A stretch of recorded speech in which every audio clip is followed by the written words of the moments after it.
அகிலமெங்கும் உள்ள தமிழ் நேயர்கள் அனைவருக்கும் பரம்பரை ஜோதிடர் உங்கள் மனோ பாலாஜியின் அன்பான வணக்கம்.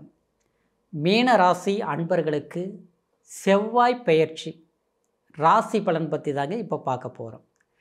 உங்களுடைய ராசிக்கு 2ஆம் அதிபதியாக வரக்கூடிய செவ்வாய் பகவான், 9ஆம் அதிபதியாக வரக்கூடியவரும் செவ்வாய் பகவான் பாக்கியாதிபதி.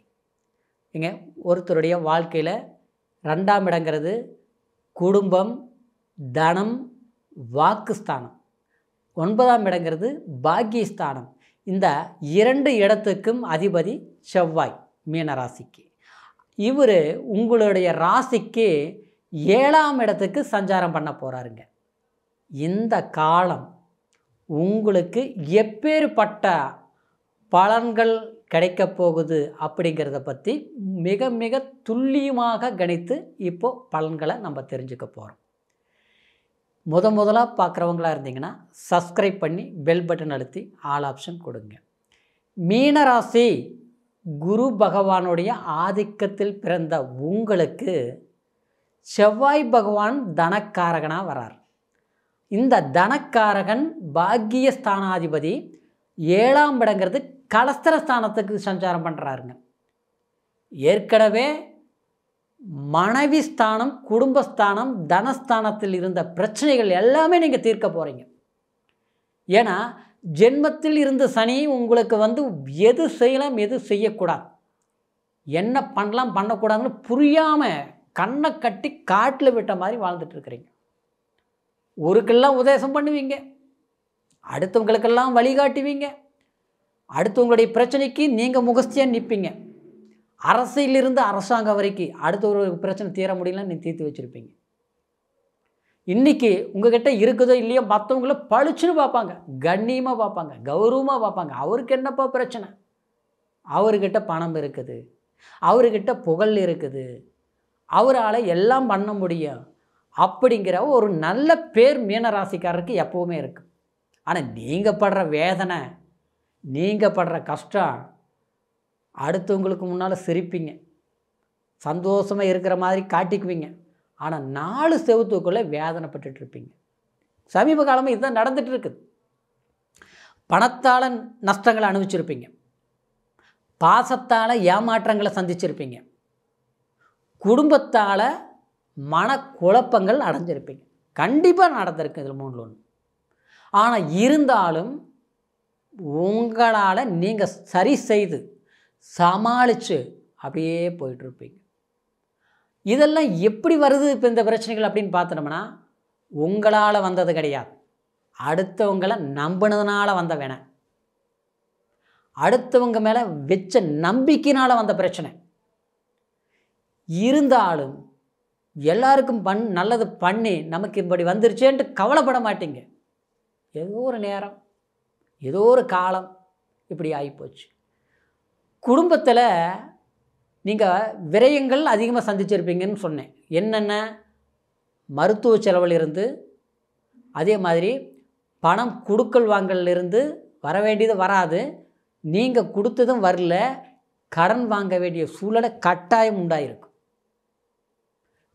அதாவது குடும்பத்தில் பார்த்தோம்னா இன்றைக்கி எல்லாம் ஒற்றுமையாக உங்களை பார்த்து எல்லோரும் பொறாமப்பட்டிருப்பாங்க. ஐயோ இவங்க மாதிரி நாம் இல்லையே, எவ்வளோ ஒத்துமையாக இருக்கிறாங்க, எவ்வளோ சந்தோஷமாக இருக்கிறாங்க, இவங்க எப்படி இருந்தாலும் நல்லா இருக்கிறாங்க அப்படிங்கிற ஒரு பெருமை.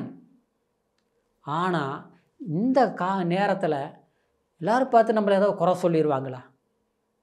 நம்மளுடைய கௌரவத்துக்காக வாழ்ந்துட்டோம், கண்ணியத்துக்குள்ளேயே நம்ம வளர்ந்துட்டோம், ஊரில் ஒரு நல்ல பேரு புகழோடு இருந்துட்டோம், அதுக்கு ஒரு களங்கம் வந்துடுமா? மற்றவங்க குறை சொல்கிற மாதிரி சூழ்நிலைகள் உண்டாயிருமா? அடுத்து ஒரு கேள்வி கேட்குற அளவுக்கு நம்ம ஆயிடுவோமா? அப்படியே பயத்தில் ஆள்ற மாதிரி இருக்குது. சில நேரங்களில் பார்த்தோம்னா உண்மையிலேயே சரியான தூக்கம் இல்லை உங்களுக்கு. மீனராசிக்காரருக்கு இப்படி தான் இருந்துகிட்டு இருக்குது. காரணமே தெரியாமல் உங்களை வெறுப்பாங்க, எதிர்பார்க்காம உங்களை கஷ்டப்படுத்துவாங்க. யாரும் நல்லவங்க நீங்கள் நம்புனீங்களோ, நம்பிக்கை வச்சிங்களோ, அவங்க உங்களை பயன்படுத்தி இன்றைக்கி அவங்க நல்லா இருக்கிறாங்க. நிச்சயமாக இது நடந்துகிட்டு இருக்குது.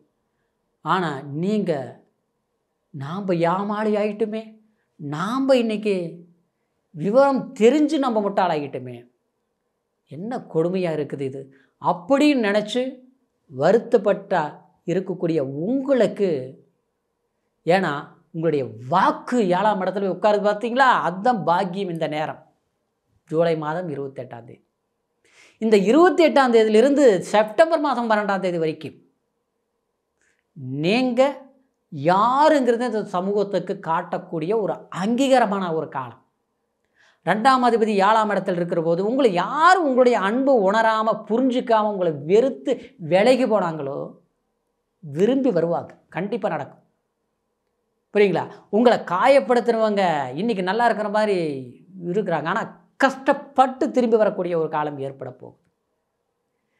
குடும்ப வாழ்க்கையில் சில சிக்கல்கள் எல்லாமே எப்படின்னா, 1% கூட நீங்கள் காரணம் இல்லை, 1% கூட நீங்கள் காரணமாக இருக்கு. ஆனால் உங்களை காரணம் சொல்லி நீங்கள் மற்றவங்க தப்பிப்பாங்க. புரியுங்களா? ஆனால் அந்த சூழ்நிலை மாறக்கூடிய ஒரு காலம்.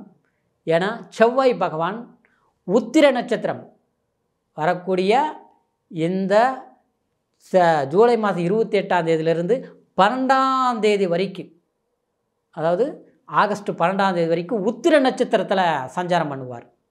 அப்போது உங்களுக்கு நிச்சயமாக உங்களுடைய தைரியம், வீரியம், வெற்றி, சில வீட்டிலெல்லாம் வந்து சுபகாரியம் பண்ணாமல் தள்ளி போயிட்டு இருக்கணும், சுபகாரியம் பண்ணியே தீர்வீங்க, நல்லது நடந்தே தீரும். அந்த அதாவது ஜூலை மாதம் 28ஆம் தேதியிலிருந்து பார்த்துட்டோம்னா ஆகஸ்ட் 12ஆம் தேதிக்குள்ளே சில வாய்ப்புகள் வரும். அந்த 13ஆம் தேதியிலிருந்து கண்டிப்பாக சுபகாரியங்கள் நடந்தே தீரும். எது வரைக்கும்? அதாவது செப்டம்பர் 2ஆம் தேதி வரைக்குமே ஒரு அற்புதமான ஒரு காலமாக நல்ல விசேஷங்கள், எதிர்பாராத பண வரவு, யோகங்கள். ஏன்னா அஸ்த நட்சத்திரத்தில் செவ்வாய் சஞ்சாரம் பண்ணிகிட்டு இருப்பாருங்க. அப்போது வெற்றிங்கிறது நிச்சயமாக உங்களுக்கு வந்து ஒரு வள்ளுக்கட்டாயமாக உங்களுக்கு வந்து வர வேண்டியது வந்தே தீரும். பதவி, பட்டம், அந்தஸ்து, பொறுப்பு, அரசியல் சம்மந்தப்பட்ட சாஸ்திரங்கள் உங்களுக்கு அரங்கேறியே தீரும். இதில் மாற்று கருத்தே கிடையாது. சம்பந்தமே இல்லாமல் சில பேர் உங்களுக்கு தேடி வந்து ஒரு பவர்களை உருவாக்குவாங்க. மேன்மையான அங்கீகாரம் கிடைக்கப் போகுது. அதுலேயும் சித்திரை நட்சத்திரம் செப்டம்பர் மாதம் 3ஆம் தேதியிலிருந்து பார்த்துட்டிங்கன்னா நீங்கள் எதிர்பாராத ஒரு மாற்றங்களை, ஆரோக்கியத்திலிருந்து குடும்ப செலுசெலுப்பு வரைக்கும், வீடு, மண்மனை, பொன்பொருள் சம்பந்தப்பட்ட ஒரு ஆதாயமான விஷயங்கள் உங்களுக்கு சுமூகமாக, ஒரு அதிர்ஷ்ட தேகம் உங்களுக்கு அடைஞ்சே தீர்வீங்க. மாற்றம் இல்லை. பயணங்கள் மேன்மை அடையும், லாபத்தை அதிகரிக்கும், தொழில் ரீதியில் வெற்றிகளை கண்டிப்பாக குவிக்கக்கூடிய ஒரு வாய்ப்புகள் உண்டாகும்.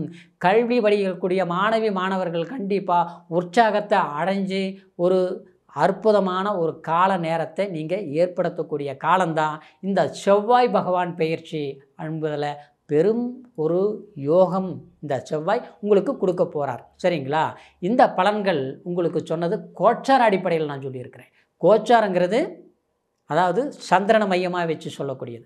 இருப்பினும் உங்களுடைய பிறவி ஜனன ஜாதகத்தை பார்த்துக்கணும். ஏன்னா லக்னம் என்ன, உங்களுடைய ஜாதகத்தில் செவ்வாய் எந்த மாதிரி ஒரு நிலையில் இருக்கிறாரு, எவ்வளோ பலம் பெற்று இருக்கிறாரு, என்ன தசாபுத்தி நடக்குது, என்ன அந்தரம் நடந்துட்டுருக்குது, செவ்வாய் உங்களுடைய ஜாதகத்தில் என்ன பலம் அப்படிங்கிறது பிறப்பு ஜாதகத்தில் தான் தெரியும். அதனால் உங்களுடைய ஜாதகத்தை ஒரு முறை பார்த்துக்குங்க. நம்மக்கிட்ட பார்க்கணும்னு நீங்கள் விரும்புனீங்கன்னா கீழ் இருக்கிற நம்பருக்கு ஃபோன் பண்ணி உங்களுடைய பிறந்த தேதி, பிறந்த நேரம், பிறந்த ஊர் 3ஐயும் தெரியப்படுத்தி உங்களுடைய ஜாதக பலன்களை தெரிஞ்சுக்கிட்டு கண்டிப்பாக இனி வரக்கூடிய காலத்தை சரியாக பயன்படுத்துங்க. அற்புதமாக யோகமாக உங்களுக்கு அமையும். மீண்டும் அடுத்த பதிவில் சந்திக்கிற வரைக்கும் நன்றி, வணக்கம்.